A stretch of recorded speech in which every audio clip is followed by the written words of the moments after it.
I don't know, I feel so lost without Cole. I do feel very lost without Cole. Maybe that could be the cold intro. Where's Cole at? Where's Cole? Where'd he go? Where'd he go? If you wonder where Cole is, stick around and find out. Roll that intro. That's the cold intro. Oh, he's going to be very disappointed. He's like, you didn't do anything. What is wrong with you? That's it. That's the bit. Oh, my goodness. Oh, if you know it, say it. That's the saying, isn't it? Oh, my gosh. I'm so sorry. He picked the best one to come on. I feel like that was... Yeah. It's reminiscent of him coming on and doing the 48-hour challenge with us, and you were very excited. Oh yeah, just to find out that we were making a short film about falling in love with peanut butter. Oh yeah, and then you could see his entire emotions and demeanor just back out, and he's like, I don't want to be the lead actor anymore. I felt so bad. I was like, this probably isn't what anybody was expecting to do. Feeling comfortable playing like what was the name of the character? His name was Daniel Slovak. Yeah, so Daniel. I'm like, the first question anybody's going to ask, how can a brown guy have a name Daniel? It can be if I'm like different religions, but I can be clearly that will pull the movie down. So I'm like, okay, it's better to just pull back and like let somebody take the lead. You know what? If people are that judgmental that they don't believe you could be named Daniel, then that movie wasn't for them. I can be, but I wasn't convinced myself because I'm not too comfortable as an actor. And so I was like, okay, thrown at the deep end, playing Daniel. If I was playing Shiva or Abhi or something like that, I would be more comfortable, I guess. Yeah. If I'm like a seasoned actor, I would be playing anything. Yeah, we could Jonathan, do some Daniel. like accent. You like real Midwestern, like, oh, wow. Hello, my name's Daniel. Or dub with like somebody else's voice. It's just like I'm just voice over the entire thing. Yeah, the whole thing. Oh my gosh. All right. Before we get too crazy, because right now we're skating on rails right now. We're about to pop off them. We have a special guest here because every episode we have a special guest because all our guests are special. This is Abhishek Satham. Hi. And he is an actor. He's a director. He's an artist in the traditional sense that he paints things. And he's a really good friend. And most importantly, before I let you go, he is our first ever repeat guest. He's the first one ever. Can we get some claps on the little tap board? Tap it. Just hit pick one. Yeah! I feel special now. So, Abby, that's a very brief description of you from a guy that only gets to see you a couple times a year.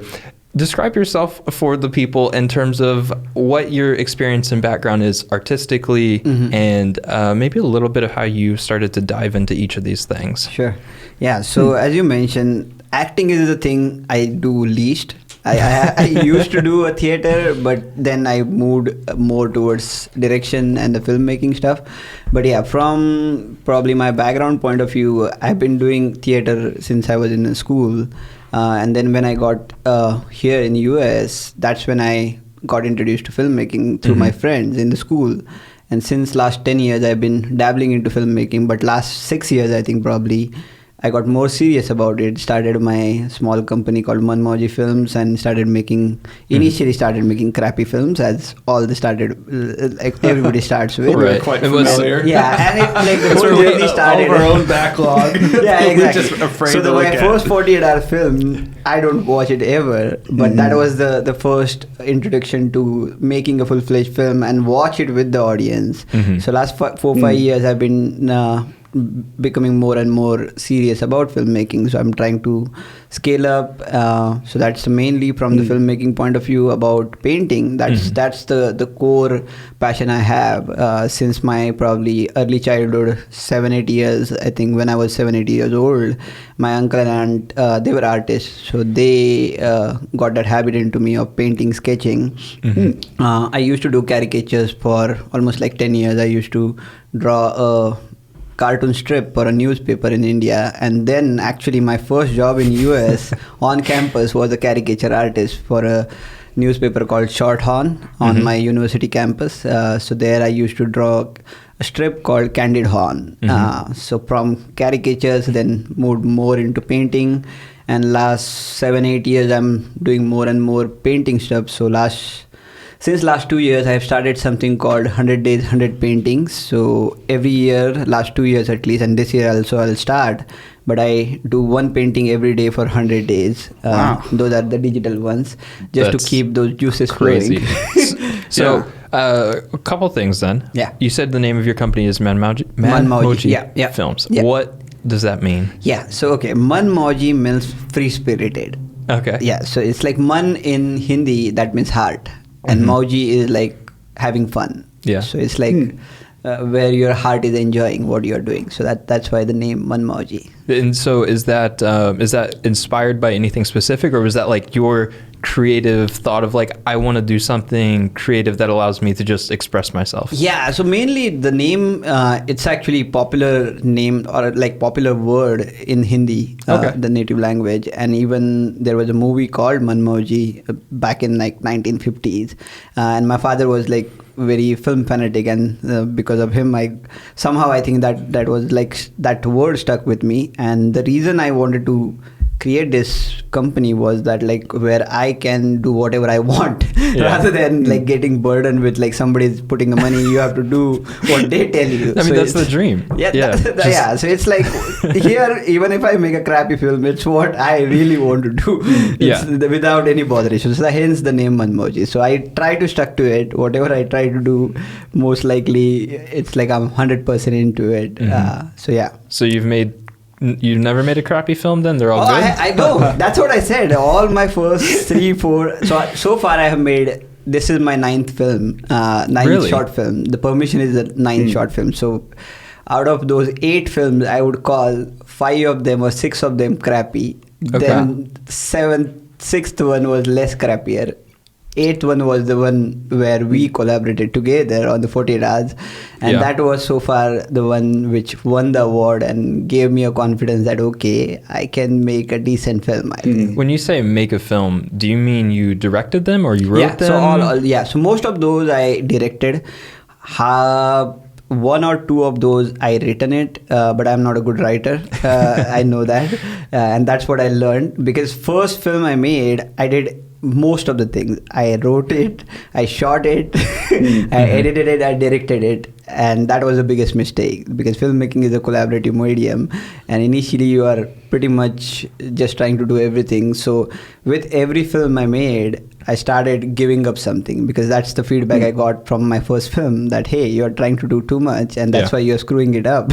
So yeah, we've definitely experienced that. Yeah, that was going to be one of my big questions. Like with every one of like our productions we've done, of like small or large, that there was like at least 1 or 2 things we were able to like take from and learn, like, this is something we just really shouldn't focus on, and this, because that led to us just lacking in this one area that made it really suck. Yeah, exactly. Yeah. So did you start to pick things that when you focus on a thing and you pick it, are you picking things you enjoy the most, or the things that you excel at the most, or both? So I think initially I was doing everything, and slowly I started, because I knew that my focus is direction. That's what I wanted to be, or I still am trying to like strive to be a director, I think. So the rest of the things were things I could give up, I think. So right now the only 2 passions, or only 2 things which I'm passionate about, is editing and direction, I think. And so those are the only 2 things I do. The rest of the things, especially with this 9th film, Permission, which we are talking about today, that's where I would say here I've only directed and edited it. The rest of all the things, there was a specific team member who was doing that job, and probably that is what gave me a joy, and I enjoyed the shooting process. Otherwise, most of the time I'm like nervous, I'm anxious, I'm angry if I'm doing multiple jobs, because you're just overburdened with things. But when you have a larger team who is picking up enough load from you, you are less restless, I think, and you are more calmer. You can talk to actors better. You can be a better human being on the set. Otherwise, nobody would want to work with you again, I think. Yeah, you need a little more patience too. Yeah, exactly. Okay. Well, I mean, like you said, you are here specifically because we knew your short film was coming out soon. Yeah. We were asked to come on by you to do the audio for this one. And the previous one, we were doing the cinematography on. So with with this, the gap between these two films, the last one you did was called The Last Note. The Last Note, and this most recent one was called Permission. Yep. So what, each time you're trying to grow and progress, what was the thing that you wanted to focus on the most between the one that won 3 awards and like, how do I top that? What do I improve upon? I already got a bunch of awards. You made it. So that was honestly, that was a sole reason why I didn't do 48 hours last year, because everybody said that, like, okay, you guys won the award last time, if you go again and if you screw up, that's a bad thing. it's better to stop or like leave on the glory days rather than but mainly the main purpose of the 48 hours, why I didn't do any more 48 hours, because that was my 4th 48 hours. And then when we collaborated on The Last Note, and that already won awards, and then I already thought that, like, hey, the main thing about 48 hours, it's you are thrown under the bus, you have that limited time, you try your best to do whatever you can to make a great film, but you can't always guarantee that, like, okay, you'll be able to make the good film. So I'm like, okay, this is good, but that was the only problem with the 48 hours. I was just doing 48 hours. I wasn't doing a film which I wanted to really make, I think. And I mean, for people that maybe not experienced, and we've talked about 48 hours a couple times on here, there's criteria other than just 48 hours to make a film of write, shoot, edit. They give you a name of a character, they give you a prop, they give you a genre, and then a line of dialogue.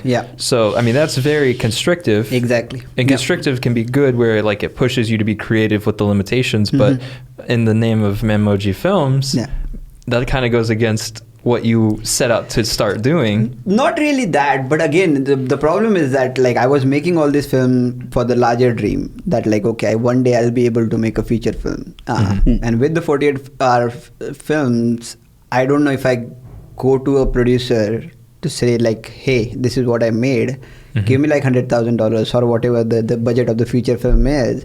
That's why I'm like, okay, let's take a break. Let's think exactly what I want to express, what is the subject that really I want to put forward into the next film I want to make it with little larger budget, with larger crew, with the almost, just think about it, this is like the way I treated Permission is, this is my prototype to make a feature film. That like, okay, this is what I want to do, or like, this is what I will need to do if I'm making a feature film. So that was the whole reason why I didn't do any more film after The Last Note. But I enjoy the 48 hours experience. That's like the best adrenaline pumping experience one can get if you love films, and that's why I joined you guys last time when you guys made a film and you guys won that. So if you guys make it this year, I'll again come, whatever the spot boy, giving water, whatever the work is, I'll join your team. I thoroughly enjoy that process, but it was mainly a deliberate decision to stop and make something more concrete and really on the subject what I really wanted to say, I think. So actually the I was going to ask what the goal was, but I mean, you mentioned it. The goal was as a proof of concept for a future film, and then you were talking about the project in between The Last Note and Permission was you helped us with our 48-hour challenge. So that was actually either last episode or the episode prior where we have a guest on. That was the Bakers, and so that episode was dropped, and then we had the behind the scenes for that too coming out together. And that was really fun for us because we won 3 awards as well, and we're really proud because we wanted to match you when you won your 3, right? Well, it's a common factor, right? Like whenever we collaborate, I think and that was another reason why I wanted you to somehow or the other make part of the Permission. Because I consider you as a lucky charm somewhere. No, you're the lucky charm. So I'm like, okay, I have to get Tristan somehow or the other way on this project. So on your film Permission, I did sound, and for our short film Nuts About You, you came on as an AC. You were first AC. How is that different than, I mean, you did so many roles between your 9 films, and it led you to directing and editing. How did that compare to just coming on set and being an AC? Honestly, I'm telling you. So before even coming, I think after I came on your set, I went and like did one feature film in Virginia as a second AC. And I'm telling you that I'm going to do more and more second AC role this year as well, because that is where I thoroughly enjoyed the 2 days of shoot, or whatever the other one was, a 7 days feature film shoot, because I had no stress. I had a fixed duty that okay, you have to handle the camera and like look at the lenses and stuff. If you're directing, your brain is consistently going on, and like something or the other thing goes wrong, I think. So I love these kind of things where I don't have too much of responsibility on my shoulder, and I can just enjoy the process. And that's where I think I told you after the shoot of Nuts About You is that like this was my best experience of the shoot, where I was just laughing, I was smiling throughout the day, not being grumpy about anything. So yeah, I thoroughly enjoyed that. Well, I remember being on set, and I don't know if it's in behind the scenes that comes out. I think it should already be out on Wednesday this week. The behind the scenes, I'll have to proof it again, but whether it's in the video or not, at one point on set, I asked you, I said, how are you doing today, Abhi? Do you remember what you said? No. I feel good. I'm not stressed. Oh yeah, exactly. Oh yeah, yes, yeah. I remember that. Now I remember. Because honestly, on this particular permission, it was a 2-day shoot. Only one time I think probably I was lost, and you know what is the reason. I wouldn't say that now in this podcast, because I don't want people to know before seeing the film. So we can talk after the film is released about that. But that was the only moment where I was stressed, because it was a big disaster at that point. But other than that, other than that, I was pretty calm, because the production team was great. Like you were handling sound, the TP and the gaffer, the AC, everybody was doing their job fluently, and I had a great direction team with my AD and associate director. So everybody was like, that's the beauty of hiring right people for the right job. And wow, what a compliment. No, honestly, and this is my first directional project where I was directing, and I was calm as water, I think. Yeah, no, it was really cool, because I would look over my shoulder every once in a while, and I'd see you on the director's monitor, and you'd just be sitting there with your arms crossed, staring so intently at the footage coming from the camera, and you didn't have to be, because it was very well produced from the first AC. Do you remember his name? Yeah, the first AC was Michael. Yes, Michael. And the gaffer was Zachary. And then the DP was Nate. So DP is director of photography. That's the cameraman. AC's assistant cameraman. The first AC usually does focus pulling, but on our production we didn't have focus pulling, so you were just helping out on set.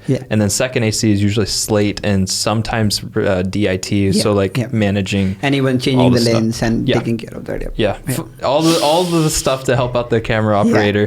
So it seemed like you were a lot less stressed, even though you were a director role, because you had all these people and everything was very autonomous, where like signals were getting sent everywhere, and you could just sit there and watch your monitor. Oh yeah, totally. I'm telling you that's why now I feel like I don't think I can go back to what I used to do. I think this is just, I'm too spoiled with this, the vanity I got, in terms of, mainly more than vanity, I think I could focus on the job I'm trying to strive to be best at, I think. Rather than dabbling into things where I am not good enough, or I don't have that much interest in. So, I mean, I think, people come into the creative industry for different reasons with different goals, and it sounds like you're moving towards the director side, at least outside of the painting. Is your goal to direct your own short films, or to be hired, like you want to be a part of the writing process? Are you wanting to start a production house where like you own a company and you have everyone in-house work for you? Or do you want to get hired on and do other people's films? Like what is your end? If Abhi could live his dream, what would it look like?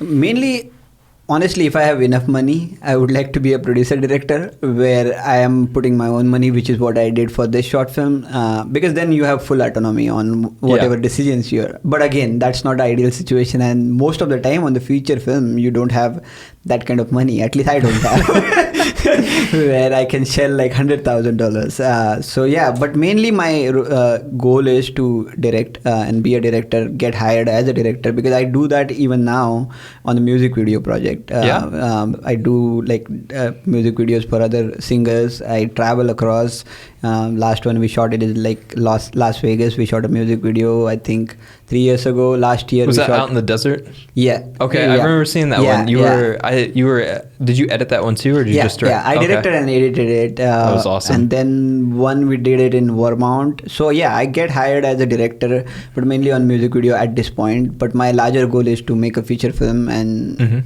just be in that feature film zone where I'm most likely focusing on editing and directing. So these two things are complementary. If I'm directing, I have to edit because I rely so much on my editing. The whatever mistakes I will make during direction, I think I know I can fall back, because that's where I'm more comfortable, or like I'm more peaceful, is at the editing station, I think, because that's where you're just alone. Of course, I take feedback from people and try to incorporate those things, but this is where I'm just not at all restless at the editing table. So yeah, so that's the focus, directing and editing. Those are complementary things. If somebody tells me you're just directing, not editing, if they're offering a lot of money, then I will do it. But if it's not for money, if it's just for the sake of project, then I will most likely like to edit and direct, I think. Okay. Yeah, I mean, for us, we do all of our productions in-house for the most part. Like when we shot the short film, we brought in assistant roles, and David was doing sound. I didn't come up with the writing so much. I think the whole team contributed the writing, but I would say the director for our shoot, the DP, and we worked a lot together on the editing. But to me, that like the directing, this DP work and the editing, like you said, I feel like that is so important to be in line, because you have a vision and you want to see it come to fruition. And yes, if you have a really good editor and you can explain it really well, they can make it work. But watching what you had put out, we just reviewed your short film before coming in here. You guys are the first one to watch it. Nobody really? has. Oh, okay. Nobody has. Even a cast and crew. So they are going to yell at me. But because we are doing this podcast, so I haven't shared the most recent draft. So it was fresh out of the computer. I can't say we really watched it, because we watched it on a really crappy TV. So we haven't got to experience the true permission. So when I get home tonight, I'm going to watch it on the surround sound and really take it in, because it was such a good short film, right? And I think everybody, watching this, I don't know if by the time this comes out it'll be released, but we'll have a link in the description as soon as it comes out. And of course we'll have a link to his channel as well, where I assume you'll be posting it. So one note about that, I don't think so the film will be out at least for 6 months. 6 months? Wow. Oh my gosh. Because we have put in so much money, and whole goal was to do a festival run, and that was the different strategy from what we used to do before with the 48 hours, because this film we have put in so much effort and so much energy and so much emotions. We thought that this is a subject we wanted to bring more attention to, or bring more awareness about, because we are dabbling into mental health and those kind of subjects. So we thought that this will be a suitable film for the festival. So right now, I think from 31st of January, the film will be getting into the festival circuit. So we'll be submitting to at least 20-30 different festivals. Hopefully, if we get accepted in those first 3 months. 3 months is my at least personal deadline, that I'll see how the results come back. If we don't get selected ever, then of course we'll try to put it out. But my goal is to make a good festival run. Because the writer is from one region, he's in Colorado, the music composer is in LA. So the regions we are trying to pick apart is, we are trying to distribute it in 3 ways. We are applying in those 3 regions, so that at least one of us, if we get selected, then one of us can go and represent the film, I guess. That's cool. So you will not be posting it for a while. At least that's the plan. That's the plan. And then will you be planning on doing a local watch party or anything like that? So most likely at this point I'm thinking of September or October. We'll most likely have a screening in Yes Cinema for our Columbus people here. Awesome. That's why I was really excited, because I want to see it in theater very badly. Me too. But I don't know if I can wait to go to LA in the winter time at the end of the year. That's a goal. So the plan is to have a premiere most likely in September-October time frame. That's 6-7 months from now. Right. Well, we've danced around it a lot, so I think probably now's a good time to dive into it. What can you tell us about the story? Yeah. Without disclosing too much, whatever I'll say, I'll disclose. But yeah, so it's very personal subject, something which is very close to me and my wife, I think, and that's the reason we wanted to make this film. It's about a couple who experience a loss in their life, and that takes a toll on their marriage, how that affects their relationship, and then with the help of a counselor and through art, how they conquer life and move on in the life. That's the whole crux of the film. Without giving too much, I think I have given too much. No, I think there's a lot, especially in the edit, that you found a creative way to tell a linear story, like something that could have just been start end. You found a really good way that I think draws in a viewer. Yeah, that's great. But on top of that, how closely is this based on reality? Can you say that? Oh yeah. So it's, I would say, 70-80%, other than me being brown and the actors playing are different complexion or ethnicity. Majority of the stuff, even the character traits, are inspired from our real life. But we had a great writer called Lee Ross. He's been in the industry for last 10-15 years at least. He's been a screenwriter. He has been to Cannes Film Festival before with his feature film. His feature film's name is Downloading Nancy. You can check that out. That's the film he's been into Cannes.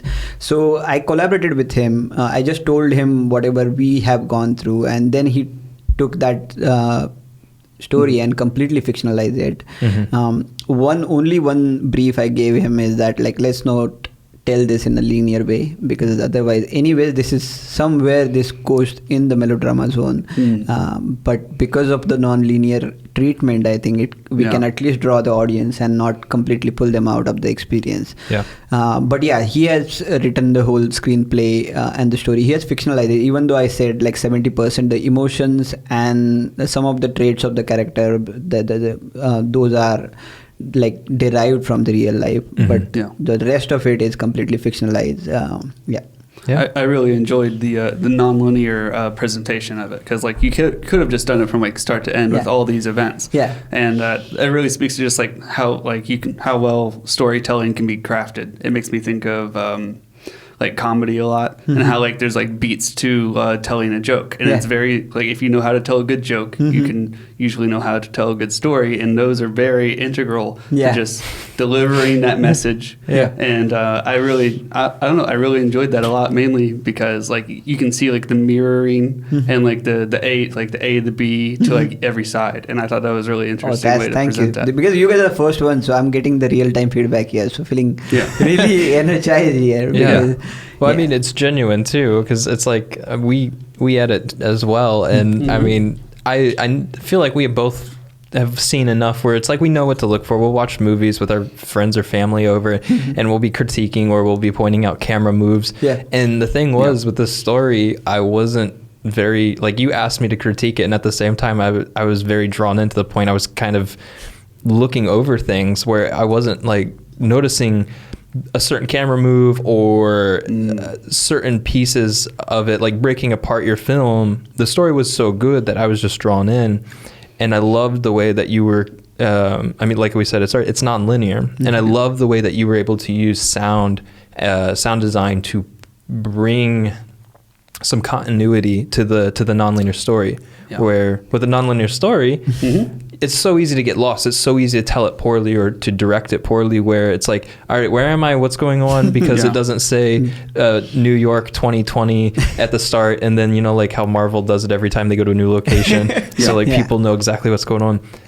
Even without all that, the sound beats and the way you were able to cut between time, I think there was a lot of like script supervision maybe on set, or script supervision prior to, where everything just kind of made sense. Like there was no confusion about it. I always found it believable. The main thing too. Like I didn't fall into like a sense of disbelief where I was like, oh, like that's kind of weird that this would happen, or I don't know. I just believed like the characters, like in how the story was continuing and like, oh yeah, this would make sense and how this person would behave, Oh, especially wow. if you're learning that out of order too.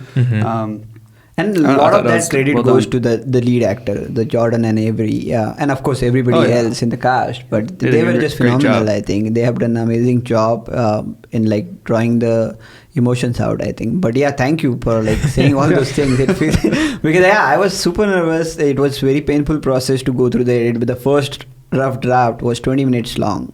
Yeah. And I don't know if I sent you the first draft. I didn't see or the not. first one. I sent you the second one. I saw the second one, The second and one still it was I had very like rough. ton of it was very rough. I was very sad, not because it was bad, but I was sad because the parts that I contributed to were bad because they hadn't been worked on yet. Because you said I was just doing the story, the sound wasn't worked on at all, and I heard the sound. I was like, oh no, I ruined his child, like his project, his like they call it the baby project, where it's like, this is the project that you raise and you build and you put all your effort into, and it showed, but then the sound fell apart. And then we just reviewed it again, even on the crappy speakers. I was like, okay, this is way better now. Oh, yeah. The second draft, third draft, I was literally losing faith at certain point on the second literally on second draft, because that it's editing sometimes becomes so lonely process. Yes. You are watching it so many times. By now, I have watched it. I am not exaggerating. At least 500 times I watched that film. So I have lost all the objectivity by the second draft, and that's the reason I was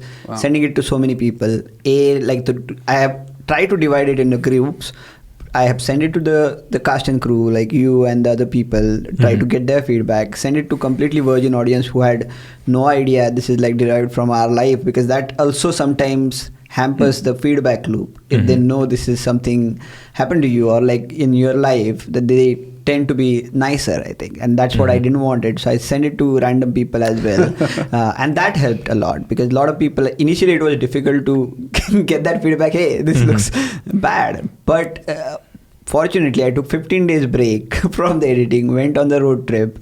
When I came back, that's when I collected all that feedback and looked at the film with a completely fresh mind. And fortunately my writer was completely on the same page, that like we could change the way the script was written, because it was non-linear. He said like, you have full freedom to move certain parts. We still kept everything, but just some of the sequences were changed from the script because it was making sense in the edit, I think. Yeah. A couple points back, you were talking about the actors and how well they did. When you're on set and people are hired for a specific position and it's not as guerrilla as what we do, everybody has a role and you want to do it as well as you can, especially for the actors, because that's what tells the story, their emotions and how they present everything. Since this was such a personal project for you, how do you feel seeing the performance, and how did you feel watching that? How did you feel that they conveyed everything? Yeah, so honestly, I initially felt I wouldn't be able to, at least some of the emotional parts, I felt that like, okay, I won't be able to like direct or like see that in the monitor. But I don't know what happens on the set. I think like, because you are directing and you have so much responsibility, I had a complete objective vision at that point. Maybe other people on the set were emotional at that point, but I wasn't. You weren't? No. See, that's what I didn't know if there was ever points where you wanted to take time to like step off set for a minute, or like in the edit or anything like that. Nothing? No. No. On the edit, the first draft when it came, it just like I was emotional because the first draft was ready, not because of the like certain moment. Because I think by that time, and again, the reason I wanted to make this film, it was part of the therapy, and that's what healed me throughout this process, I think. So I was like so hardened in terms of emotions when I was directing it, because there was a lot of money riding on my shoulder at that point. So I had no leeway to like go haywire, but actors performed amazingly. I knew that like there were people on the set who were emotional, but I wasn't, because I was too focused on like getting the performances out and getting the film done, because you know that like how tight schedule it was. Like we had 20 scenes. We had to shoot those in 2 days of 12-hour shift. So within 24 hours, and we had total of 7-8 setups, 4 locations. That's a lot. It was very tight schedule. We were literally running on time in terms of like just catching up. So I had no no leverage to get emotional or do anything. I was literally as a soldier there, that like, oh, we have to get this done. Well, I'm glad you didn't have to endure that. Yeah. So for people unfamiliar, when you're doing audio, you have headphones on just the same way we are now. Yeah. And everything outside of our headphones is very quiet. All you hear is what goes in the headphones. Yeah. So for what we were doing 12-hour days? Yeah. We did 12-hour days. Yeah. So for 12 hours, with a couple breaks here and there in between, I had to listen in both my ears to this couple breaking down and this very genuine performance of them going through this hardship and hurt of loss. And their in my opinion, their performance was very good. Oh, yeah. It was excellent, because I would go home very sad, and my wife's like, "What's wrong? Are you tired?" I was like, "No, I feel like I've been emotionally abused for 12 hours today." Oh no. Where I've had to like endure everything they say. Like it goes like right through the ears, and like it just the sound resonates inside of you. So Yeah. I'm like feeling almost like the emotions that these people are conveying in their performance. Oh, yeah. And I feel so broken at the end. And then we start to get to the happier scenes, and I'm like getting happier as we're shooting it. And it's so amazing how much their performance, in my opinion, conveyed what I assume you were going through and how much hurt totally, there was. Totally. No, I think they were just amazing. And one thing I did, because they were so real for that particular scene, I don't want to talk too much because it will give audience the impression that it is a sad movie. I just want to highlight that it's not a sad movie. It's a happy movie. Yeah, It's a real movie. Movie Yeah, about it's real. hope Very real. and happiness. But we just did 2 takes because I could see how real they were at that moment, and I could see how much. And because I have done some bit of acting, I know that like what they must be going through. So I just decided that I don't want to do more than 2 takes. Fortunately, those 2 takes both of those were like great takes, so I didn't repeat. Even though director inside me wanted more, editor inside me wanted more coverage, I'm like, no, they have given everything, and they were true, I think. One good thing happened is that Jordan and Avery, who are playing the leads, we spent a day before shoot together. So that helped actually, because we did some workshops, we did a couple of scene readings, and just developing the characters and like talking through the emotions, I think. But they were just too good, I think. I wouldn't take any credit in that particular part. I think they were just amazing. Yeah. Actually, while I'm pulling up my notes for the next one, I was wondering if you could do us a little challenge, a little favor. You said that you did caricatures. How fast could you do a caricature? Caricature? Yeah. Like draw a caricature? Yeah. Right now? Why not? I can do it if you have a pen and paper. Actually, I have the back of this clapboard. Let me try. I have been out of touch for last 7 years, but I will give it a try. Shoot, we're gonna have to get the marker out. I think you'll be the reason why I'm starting it back. I think you never know, or I will stop it forever. There you go.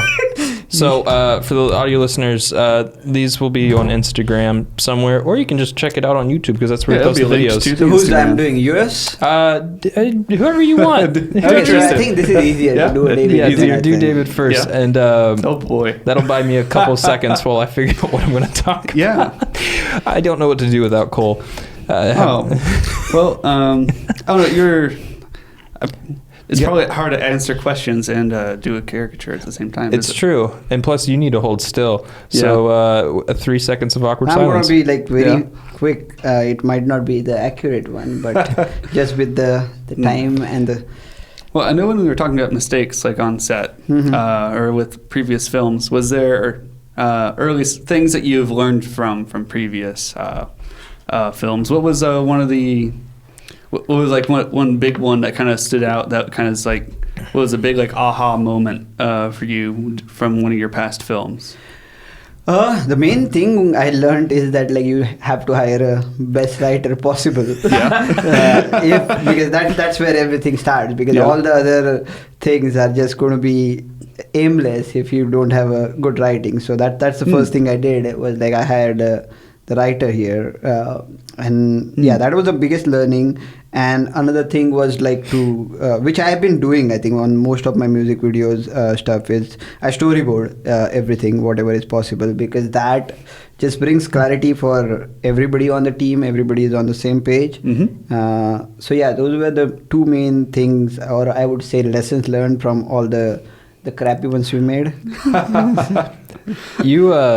You've been. I can't see your ears, but I'm just going to imagine and just make them big. make them big, like Dumbo. I don't know how. You said you've been directing longer than you've been doing not professional art, but your canvas style artistry that you've been doing here more recently, with the 100 days. Yeah. What prompted you out of nowhere to just start making these art pieces so consistently that, in my opinion, are beautiful? And I asked you to make me one for my wedding as a gift, and you did. Where did that? What pushed you and prompted you to start working on this?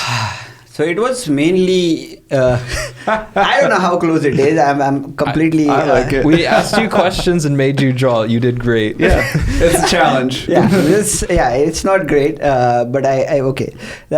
So mainly the challenge I started was because of the pandemic. I think we were stuck. We were going through a tough time in the life. At that point, this was like 2020, and really we had a very difficult year that year, and I was going through some mental health challenges, and I wanted to just motivate myself by doing something. And I thought, okay, because before that I was doing painting on a regular basis, but I wasn't in a routine to do it. But I thought that's the one process where my mind is completely off in terms of what like. What are you doing? Why? Because we got to get a bit better picture later. We got to do both. We got to get all of them. I got so many good pictures. It's going on Instagram. Why did you interrupt this man's story? He was telling a really good story here. You're ruining the picture. I got 5 good pictures from different angles. They're all great. Oh, jeez, man. All right. Yeah, so mainly it was to cope up with the mental health, bring in some sort of a positivity, and painting for me like draws a lot of positivity inside me, and I could take out all the frustration through the paintings. So that's the process, helped me, healed me, and that's the reason I kept on doing it. I wanted to actually write a blog about how painting daily saved my life, I think, in a way, because I was drifting at that point of life, but painting, because I was putting it on the social media, you get a lot of love from people, you get motivated, and mainly because I had that. Initially I started with, okay, I'll just do it for a month. Then doing after like completing month, I'm like, okay, why can't I do it for 50 days? So I just posted it, and last 5-8 years I think I have got this habit. If I want to do something, I'll just post it out. Yeah. I'll say it out loud that, okay, even though I know this is going to be difficult, I just say it out loud, because then it is an obligation for me to complete it. And that's how that 100 days series started. I did that for last 2 years. Again, I'll be starting it in like a couple of months from now. Yeah. But I do that on digital medium. So I draw it on the iPad because it's just convenient. And mainly because if you want to do it every day, you need to have a. How much money would that cost to, like, if you wanted to do a painted canvas and you just did one, and then we'll extrapolate for a year, if you did 100 days, how much does it cost for you to paint an actual canvas? Depending on how big the canvas is. So, Miss, like, if you are asking what I would sell that, or like the actual cost? Well, I'm just at the actual cost, because I mean, if you painted every single day, I mean, that would cost you thousands. Yeah, just to paint. Like, depending, if I paint smaller, it wouldn't cost that much. Okay. If I paint like this size, probably like your slate, it wouldn't be too much. But the problem was to just be in the routine and make it easy. Because if you want to get into habit, you need to design a process which is simpler, I think. Otherwise it's difficult, because I have a studio at home, painting studio, but that again I need to come down, go there, and again I have a day job, so I travel sometimes, so I can just carry my laptop or like iPad and continue that. So there is no interruption. So that was the whole reason to pick up iPad and like start doing the digital. Well, you said selling them. Do you sell some of your art? Yeah. So me and my wife has a what do you call it, as a portal or online company called M Creatives. M Creatives. Yeah, M Creatives, where we sell paintings, we sell bookmarks, we sell fridge magnets. So those are like other things we do outside the film, because my wife is a photographer, so she handles this part of it. I just paint and she handles the rest of the portion. Yeah. With the art pieces that you sell, so people could go online and pick these up. Yeah, Sweet. yeah. Definitely, we need a link to those. Let people, because I have a piece of an original Abhi Satham smiley face art. That's how he signs them. They're really cute. He did one for my wedding that was very very endearing, very meaningful, because we told him the color palette and I said just paint whatever you want, and then he did this beautiful tree on a hill, and it was like I don't know a description, but like it was an illustration of like a relationship, and I could see it in the art and like all the care and effort that you put into making it look genuine. I enjoyed it because I love doing the custom art where people tell me what they want to see, because that sometimes I think, even though I said that like Manmoji Films is where I want to make what I want to make, but sometimes constraints are good. Yeah. And especially in the art, like painting, if you give me a blank canvas, it's very difficult. But if you tell me that, oh, I want a square on this canvas, and do it creatively, then it's easier because you have a direction where to move it. Yeah, so I enjoyed that process. I was because I was looking to gift you something for your wedding gift, and this could have been something. I was like, okay, let's make something personal. That's why I asked you the palette, what you want to, because I didn't want it to completely gift something which you will be like, oh, what the hell is this? Well, if it makes you feel better, it was my favorite gift. It's one of those pieces that will last. That makes me feel forever. great. Like I mean, you get like pots and pans and all these things, and it's like essential. But this is one of those things that it's like, it's art. It lasts forever. It lasts longer than my relationship will, because eventually we'll die, but the art will still be there. And it's like that's really cool to me. Now, that's a poetic way to justify that. That's great. Thank you. My wife's like, good save. She thought it was like split up or something. It's like, no, we'll die together, honey. That's why I'm like, okay, what did he say? And you immediately bounce back. Oh yeah, I'm great at that. But about the large art pieces, there is a focal piece in Permission. There's a focal art piece. Yeah. Where is that art piece now? That is with me. It is with you? Yeah. Okay. I have that one. Is it hanging up in a closet? No, Where's it at? I haven't yet. Because problem is that my house is right now full with my paintings, and there is no space left. All the walls most of the walls are occupied with the artwork. But that one I just kept it. I thought that like we'll just use it as a promotional material when the film is out. After people watch it, because I can't disclose what the painting is. Right. It is very pivotal in the short film. And actually, now that I think about it, there are two art pieces. Did one of the actors, did he take one of them? You talked about it. He kept a canvas. I told him that like whatever you painted, I'll mix that with what you painted and keep some of your part and try to create a painting and gift it to you. So I think most likely I'm going to do that, I guess. That's awesome. Yeah, it was really cool to watching it, being a part of shooting it, and then knowing you prior to writing it and how your experience was, to see like your passion of directing, your passion of editing, your passion of like artistry, the pain that you went through, literally blood, sweat, and tears going into a short film that's going to go off to win all these contests and all these festivals. I hope, fingers crossed. I hope it gets accepted, because we have put in everything we have, and amazing team. That's the main reason why At Least Film is what you guys watched. I think you guys liked it, but it's mainly because of the amazing team we had. We had a great production team with the DP, actors, writers, and then we had a great post-production team as well, who has done the sound design, color grading. Yeah, so I'm blessed with everybody. Tonight, I think the first poster will be out, because I was waiting for your podcast to happen to kick off the promotional activity. So yeah, tonight will be the first poster. That's awesome, man. Yeah, I'm excited to see that. Yeah. We are honored to be a part of it, and I really wanted to find a way to help promote this because Oh, no. it's going to be awesome. No, thank you. No, I can't thank you guys enough because I was very scared when and how to start the promotional activity because I'm not going to release the film immediately. So people are going to ask the question, hey, when are you releasing it? But it's very important to even promote it for the festivals and stuff. So I was trying to find a date and I'm like, okay, you guys are doing the podcast, perfect. That will be the kickoff moment when I'll kickstart the overall promotional activity. So poster is ready. As soon as I go home tonight, I'll start posting it. So everything will be lined up, and there will be a new Facebook page I'll create hopefully for the film. Hopefully means there are so many activities in my mind at this point. But yeah, the promotional activity will start. Yeah. Sweet. So there was a couple more things I wanted to run through. As far as the sound goes, because that was what I contributed to the short film, and it gave me so much anxiety because there were so many little odds and ends on set. There was aside from my hiccups, there were parts that we ended up cutting from the film for sound reasons.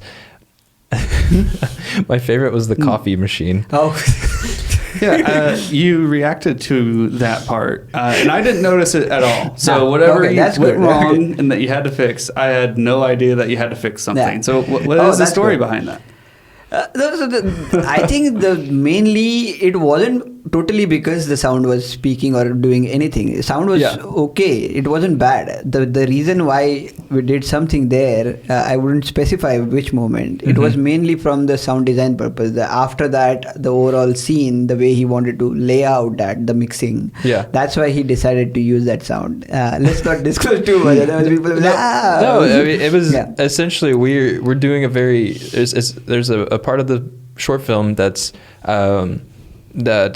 somebody's exerting energy as an actor, to convey their emotions, and as they're building up this energy, it's a scene with a coffee machine, and it's I think an espresso or something. It's some fancy one that when you turn it on, it immediately just starts ejecting this loud, crazy, obnoxious, just for a good minute and a half. Yeah, you know what? I've seen enough videos and reviews of espresso. I should have known that was missing. Noticed that, but I totally didn't. It just seemed natural. Yeah, it was so funny to me to see somebody putting in a ton of energy in this emotional performance, and then all of a sudden you just have to go, all right, time out, pause, and then they just have to hold it like a video game or something, the pause, the character's just standing there with a gun or something in a video game, and then you're all right, resume, and it goes back into, all right, 2 minutes have gone by, the coffee's made, and then goes right back into acting.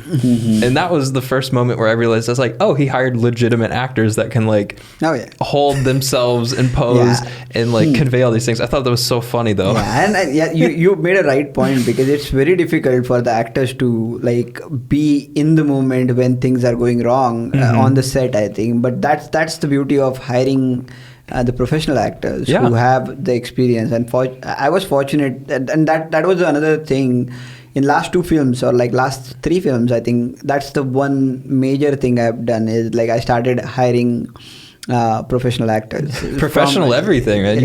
Killing it. From last 3, I'm because even the Record Breaker, where the Connie was the lead actor, those are the actors from Columbus. So she was the actor on that one. Then your mom was the actor on the previous film. We talked about that on your brother's podcast. The Baker Cast. Yes. Yeah, and she's talented. So everybody who's so last 3 films we have been hiring professional actor, and this one we have gone through the casting agency called Helen Wells Agency. So that is how we started the casting process. So I've given them the sides of the script. They started so they sent a number of people and their profile. We shortlisted some of those because it was a difficult process to just get everything together. But by hiring a casting agent, they could they have streamlined my process. I have to just pick the right people, and then they conducted the auditions, sent it over to me, sorted all those files. So it was so streamlined, and I was less stressed, because otherwise you have to put a casting call, you don't know how many people you'll get. But fortunately, because they had a big bank of actors, it made my life much easier, I think. Yeah. Not sponsored, by the way. That's just they're yeah. just great to We work shouldn't be with. naming. No, we don't do that here. No. I got two little stories from my experience on set because I thought they were hilarious, and maybe you will too. But I also, we won awards with a short film, and David said if you can win awards with a short film, you can probably tell a good joke or something like that. You can tell a good story, tell a good That's joke. a quote. We'll put it in the description. Yeah. So maybe they're funny, maybe they're not, and then we'll get one more drawing here. Oh. This time we won't ask you a ton of questions. So Give you a I'll need your face. You want me this straight side. on? Yeah. All right, here we go. Okay, so we talked about the coffee machine. The second one was sitting in the back seat of the sedan in the pouring rain. That's the one we will try to avoid. Okay. Yeah. Well, with no other context to it. Don't give any other context, I think. No other context. I'm just there's a part where I have to get audio, and I'm crouched in a very small ball. My entire body is in the fetal position, and I'm trying so hard to get good audio of these actors, and the entire time, I can't move at all. And they're like, "All right, your head's in the shot." So I have to like knock my head down another 1.5 inches, and if my head comes up even slightly, it's in the shot, and if the mic turns, it's in the shot. So I'm just sitting here cradled up in this tiny little fetal position, and I can't say much more about it other than you don't see it in the film, but it's hilarious. And I don't know if it's in the behind the scenes. I'll maybe it is. Yeah, it will be. Yeah. Maybe. Did you watch any of the behind the scene footage? No. Okay. We haven't either. I was watching the whole footage so many times that I'm like, okay, I'll watch it once the film is ready. Now I'll watch it. Now I'll try to create. We'll get it trimmed down, and our editor, he's out right now, so we haven't had a chance to skim through it yet. But when we do, I really hope that part's in there because it was hilarious to me. And then the other part was this was the first one we've done sound for another company where we've done sound for our own shoots. We've been hired to do full productions for other people. But we've never just been hired on specifically for sound.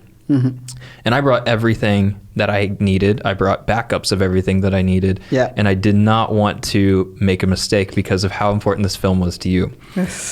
But you did an amazing job. I haven't mentioned it before, but I think because in this podcast, I mean, like, I have told this to you, but like sound was my biggest, one of the main concerns as well, that how good of a sound we will capture, because as everybody knows, 60% of the film is the sound. Truly. So I was truly anxious about, but I was so confident that you can do it because I have seen you do on the other short films. So that's why I'm like, okay, if you're not DPing this film, then at least I want you to do sound for me.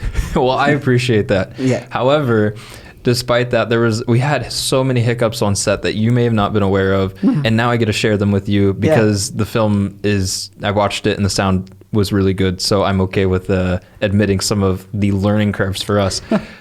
One was we came on set with a backup shotgun mic, so we were using yours and we had a backup one, and I'm really glad we got to use yours because my shotgun mic had a recall issue that they won't service unless you pay $200 to get it sent back.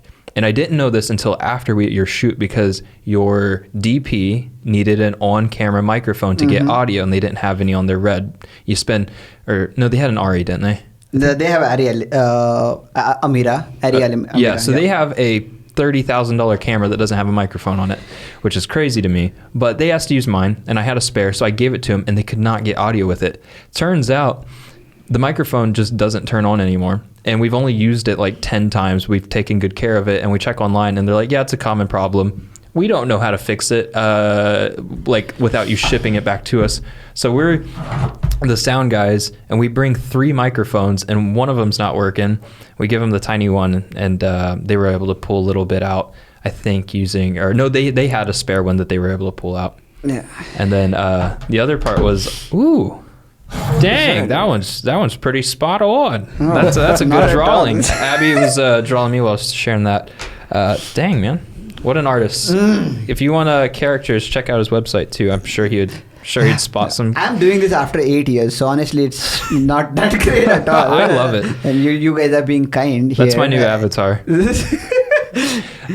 the other one was we brought backup SD cards. We brought backup audio recorders, and I have no idea what caused this because we've never had this issue on any of our 100+ shoots where the card finishes writing and then it just continues writing and writing and writing and it refuses to stop processing. So the only way to stop it is to reset take the batteries out of the back like an old cell phone and put them back in and then take out the card and make sure you didn't lose any audio. Yeah. So we take that out, and these are $70 SD cards because they have like write redundancy and they're supposed to be super secure, and it has extra pins so that if some fail, it can continue writing to other pins.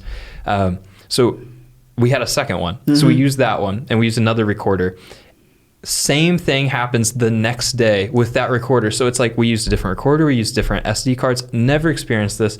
And it's like, maybe it's the microphone. I have no idea how that would affect the write. But we ended up getting to the end, and every day we would be offloading all of our audio, and I would be triple checking every single take because I'm like, I am not missing a take for this. And then occasionally I'd be like, hey, I'd talk to the director and be like, hey, Abhi, can we get one more take? I need one more take. And he's like, did we get it? And I said, oh, we got it. One more take. Yeah, that's so funny. Because it's like, we had the take, hypothetically, but until I offload the audio, I have no way of knowing, unless I just do a playback. But even then, I would have to sit for the 3-minute, 4-minute performance to make sure every second is there and no audio drops, nothing. Because we were using a wireless system partly, and then the boom was wired, as the boom was our primary, and then we were using wireless as backups. I can't stand the wireless ones anymore. And no, they drop signals so much more now since your show. One of them sounds like poopy because somebody dropped the mic, and now I realize that is likely the connection betwine wire lav sounds bad now.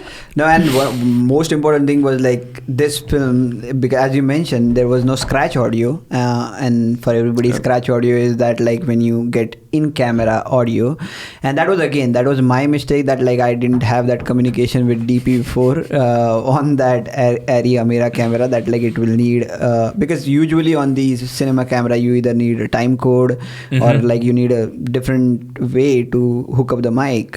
So in that way there was no audio in the camera, so we were completely reliant on the audio Tristan was capturing. So how was that syncing process? Like, you take the audio from the fortunately mic? The Spencer, who was our second AC, and we all have worked with him, Spencer Walsh, he has done a great job in slating it. So because we were slating it, so slating was my our savior. Spencer? Yes, our Spencer. Awesome. We love him so much, and on our podcast when we talk about 48 Hour, we said the reason we even finished on time was because Spencer slates so well. If you need to hire a second AC just for slating alone, and he's probably going to be mad I said this because he probably doesn't want to slate forever, hire him for slating because he is the best second AC ever. I'll turn my business manager brain on. If he's that good at something like that straightforward and like so reliable that we want him to do it, like just think of like all the other things like he's going to be great at. So literally slate saved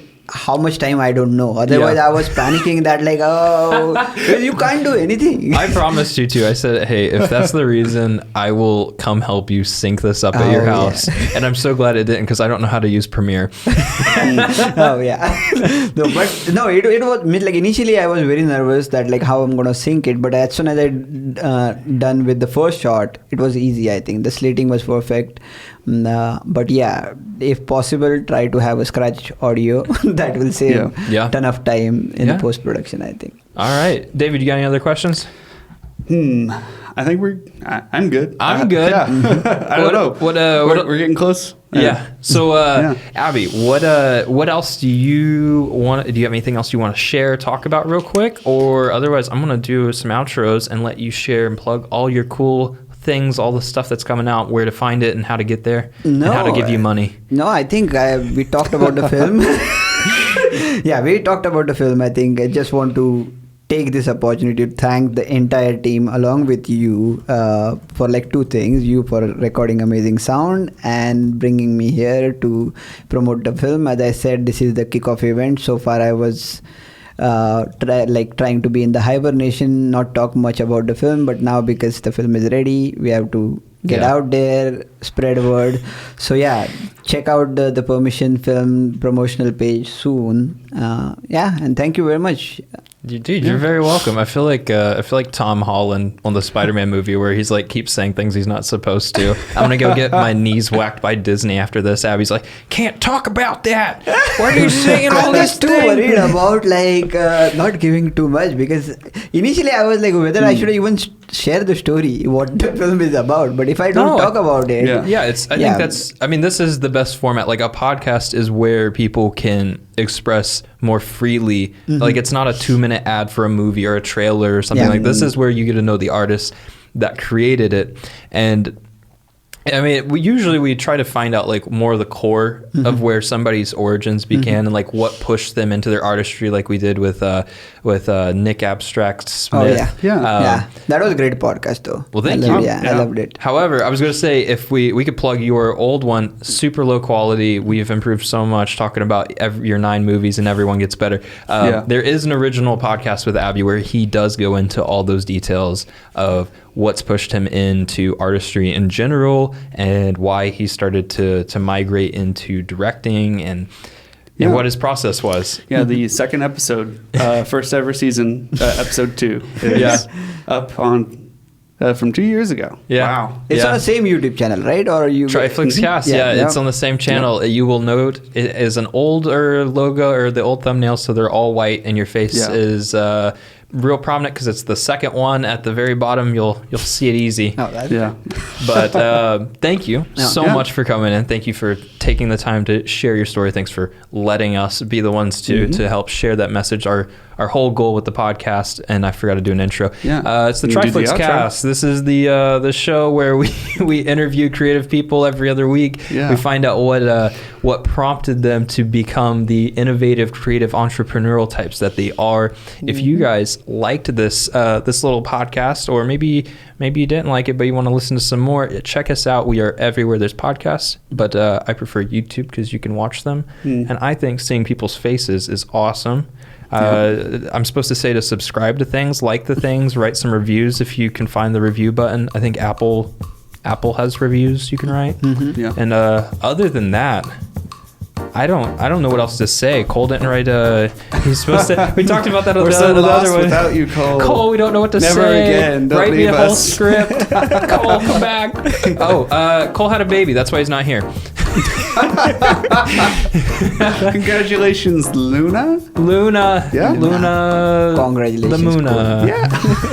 That is what. Baby! I hope you guys have a great day. Go check out his go check out his movie whenever it comes out. Eventually, there'll be a link in the description. Peace. See ya.